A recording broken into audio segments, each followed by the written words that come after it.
ரவீந்திரன் துரைசாமி, உங்களிடமிருந்து தொடங்குறேன். தொடர்ந்து தினகரன் சொல்வது விஜய் அதிமுக பாஜக அணிக்கு போக மாட்டார். ஏன்னா அதுவும் ஒரு பக்கம் போயிட்டு இருக்கு அந்த செய்திகள், போகலாம் கூட்டணிக்கு அப்படின்னு. அவர் போகவே மாட்டார், அவர் தலைமையில தான் ஒரு அணி, அதுல எந்தெந்த கட்சிகள்னு விரைவில் தெரிய போகிறது அப்படின்னா எந்த அடிப்படையில் அதை அப்படி பேசுறாரு? இவர்கள் பேசுகிற அடிப்படையும் தாண்டி யதார்த்த சூழ்நிலையில் 1975ஆம் ஆண்டு காமராஜர் அவர்கள் இறந்ததுமே அண்ணன் சிவாஜி என்ன முடிவு எடுப்பார்னு தமிழ்நாடே எதிர்பார்த்தது. அவர் எந்த முடிவும் அவர் எடுக்கல. அவர் முடிவு எடுக்கிறதுக்கு முன்னாடி பெரும்பாலான என்பவர்கள்லாம் எமர்ஜென்சி எதிர்ப்புன்னு எமர்ஜென்சியை எதிர்த்து நிற்கணுங்கிற முடிவு எடுத்துட்டோம். ஒரு சிலர் எமர்ஜென்சியில் நாட்டில் அரசு அலுவலகங்களில் வேலை நல்லா நடந்தது, பஸ் எல்லாம் டைமுக்கு வந்ததுங்கிற அடிப்படையில் இந்திரா காந்தி அம்மையாருக்கு ஆதரவாட்டும் ஒரு சிலர் முடிவு எடுத்துட்டாங்க. ரெண்டு கருத்துருவாக்கம் உருவாயிட்டு சிவாஜி கணேசன் முடிவு எடுக்கல. அவர் நான் சபரிமலைக்கு போயிட்டு வந்து முடிவை சொல்றான்னாரு.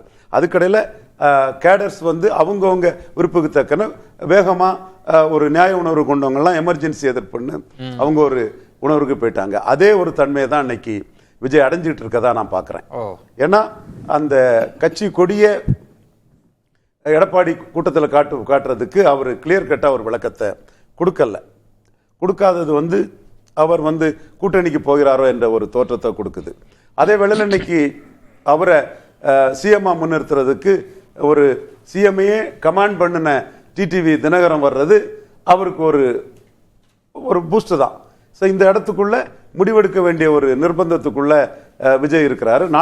தினகரன் அவர்கள் எந்த நம்பிக்கையில், அவரோட கணக்கு என்ன? அவரு போயிடக்கூடாதுன்னு நினைக்கிறாரோ? அதிமுக பாஜக அன்னைக்கு போயிடக்கூடாதுன்னு நினைக்கிறாரா? விஜய் எலிஜிபிளா காம்பிட்டண்டா மண்குதிரையா இல்லாம அவர் தலைமையில் ஒரு அணி அமைஞ்சதுன்னா அது எடப்பாடி பழனிசாமியை தான் மிகப்பெரிய அளவு பாதிக்கும். எப்படி கருப்பு எம்ஜிஆர் ரெட்டலைய விஜயகாந்த் பாதிக்க செய்தாரோ, எப்படி எம்ஜிஆர் ஆட்சின்னு கமல்ஹாசன் எடப்பாடிக்கு அதிமுக பாதிக்க செய்தாரோ, அதே மாதிரி ஒரு திரைத்துறையில் ஒரு முக்கிய இடத்துல இருக்கக்கூடிய விஜய், எம்ஜிஆர், ஜெயலலிதா இவங்க வழி நடத்தின அந்த கட்சியினுடைய பாமர வாக்காளர்களை தான் பெரிதா பாதிக்க அடைவு செய்வார். அதை எடப்பாடி உணர்ந்திருக்கிறதுனால தான் விஜய் தனிச்சு ஒரு தகுதி திறமையோட நின்றுட்டாருன்னா அது தன்னை பாதிக்குங்கிற அடிப்படையில் அதை தவிர்க்கிறதற்கு எடப்பாடி பழனிசாமி தரப்பு அனைத்து முயற்சிகளும் செய்யறாங்க. ஆர்வி உதயகுமாரும் இன்னைக்கு அதே அடிப்படையில் தான் பேசியிருக்காப்புல. எந்த அடிப்படையில் எடப்பாடி பழனிசாமி விஜயை பார்க்கிறாரோ அதே அடிப்படையில் விஜய் தனிச்சுன்னா எடப்பாடி பழனிசாமி மிகவும் பலகீனப்படுவார் என்ற அடிப்படையில் எடப்பாடி பழனிசாமி எல்லாருக்கும் ஒவ்வொரு கணக்கு, அதே கணக்கு ஆன்டி எடப்பாடி பழனிசாமியை மிக தெளிவா பண்ணக்கூடிய டிடிவி தினகரனும் பண்றாரு. ஆனா டிடிவி தினகரனுக்கு விஜய் மேல முழு நம்பிக்கை இல்லை. அதனால அவர் அசிடியஸ்லி, அதாவது சீக்ரெட்லி அவர் டிஎம்கே ஆப்ஷனையும் ஓபன் பண்றாரு. கரூர் சம்பவத்திலேயே அவர் டிஎம்கே ஆப்ஷனை ஓபன் பண்ணிட்டாரு. திமுக தலைமைக்கும் கடந்த காலத்தில் அவங்களுக்கு ஒரு நெகட்டிவ் இருந்திருக்கலாம்.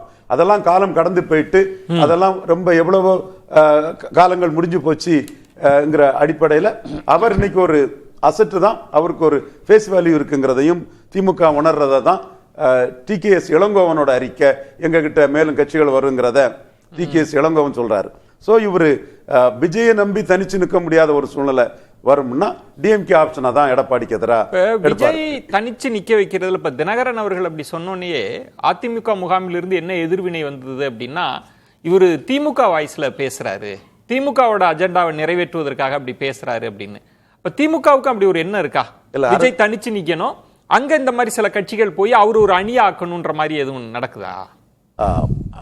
கட்சிகள் அங்க போறது, அதை எந்த கட்சி தனக்கு தேவைங்கிறதுல ஸ்டாலின் நிறைய கட்சிகள் வரும்போது ஸ்டாலின் கொடுக்கறதெல்லாம் எம்பி போஸ்ட், எம்எல்ஏ போஸ்ட்ங்கிற சூழ்நிலை வரும்போது ஷுவர் ஷாட் இது போஸ்ட்ங்கிறதுல குறைஞ்ச சீட்டுக்கு கட்சிகள் போகலாம். அந்த வகையில தொடர்ந்து தோல்வி அடைஞ்சிட்டு இருக்கக்கூடிய எடப்பாடி தலைமையில வெற்றியை பெற முடியாத தேமுதிக, அது மோசமான வாக்கெடுத்து ஓட் டிரான்ஸ்பரிங் கெப்பாசிட்டி எடப்பாடிக்கு தேமுதிக சைடில் இல்லைங்கும் போது தேமுதிக போன்றவர்கள் எல்லாம் அந்த முடிவை எடுக்கிறதுக்கான வாய்ப்புகள் இருக்குது. அதே ஒரு தன்மைக்குள்ள டிடிவி தினகரனையும் திராவிட முன்னேற்ற கழகம் அணுகலாம். ஏன்னா 1967 முதறிஞர் ராஜாஜியை காமராஜி தன் பக்கம் இழுத்திருந்தாருன்னா அவரோட அணி 10 விழுக்காடு வாக்குல இருந்தது. தினகரனை கூட அணுகிறதுக்கு அந்த தவறுல இருந்து பாடம் படிச்சு நம்ம கிட்ட எதிரணியில உள்ள கட்சிகளை உள்ள எடுக்கணுங்கிற தன்மை ஸ்டாலின் கிட்ட ஆனா தெளிவாக விஜய் தானே இன்னைக்கு முக்கிய புள்ளியா இருக்கிறார். விஜய் யார் பக்கம் போவார்னு இப்ப நீங்க சொன்ன மாதிரி அவரை மௌனமாகவே இருக்கிறார். அதிமுகவா இல்ல அமமுக சொல்ற மாதிரி தனியா? விஜய்க்கு நிறைய சிக்கல் இருக்குது.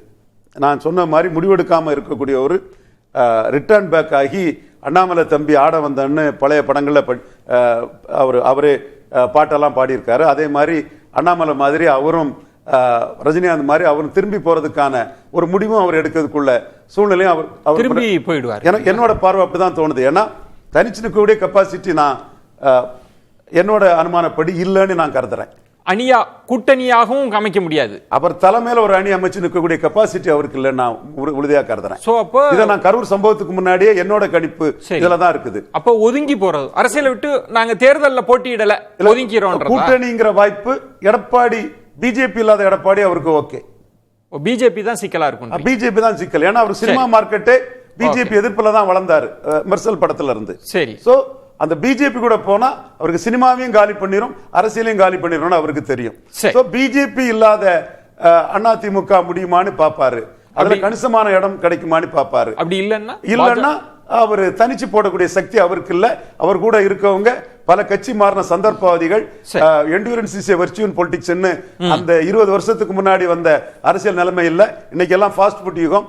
இன்னைக்கு நடக்கும்னா நடக்கும். நாங்க நின்னு இன்வெஸ்ட் பண்ணி நாளைக்கு பாக்குறதுக்கு தயார் இல்ல யாரும்.